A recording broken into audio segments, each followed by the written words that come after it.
Welcome. In front of me is a Motorola Razr 60, and today I will show you how you can insert SIM card into this device.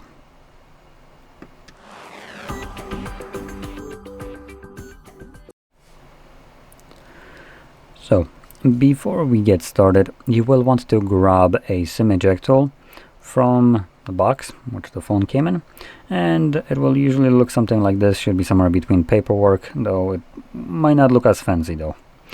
Now if you can't find it, what you could do is use a paperclip, straighten out one of the ends, and if it has that plastic coating around it, you can cut that off and it will work as well as the dedicated tool for this. Now once you have either one of those, you can then pop out the tray. After you take off,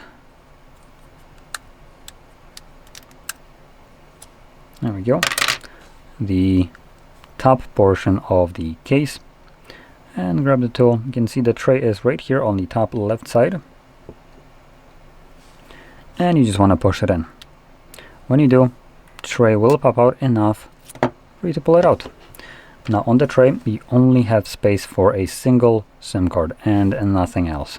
You can see that the other portion here is just filled out, so you can't put anything here. When inserting your card in here, make sure that it is laying completely flush on the tray. It does have a little bit of like a tension to it, so if you flip it upside down, this card shouldn't be falling out, as you can see.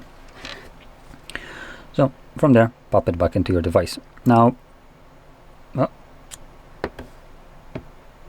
is it not laying completely flush? Come on. Oh, there we go.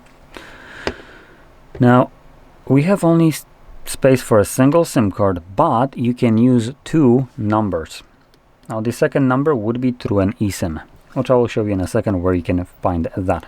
But when you insert your SIM card, if you have a PIN, you will need to confirm it, and once you do so, the card will be working right away. Now if you don't have a PIN, it just starts to work right away.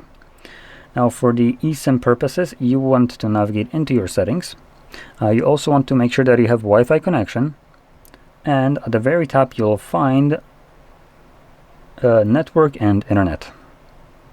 And in here you want to select SIM and mobile network, add new SIM, and you can see you can click right here, set up an eSIM.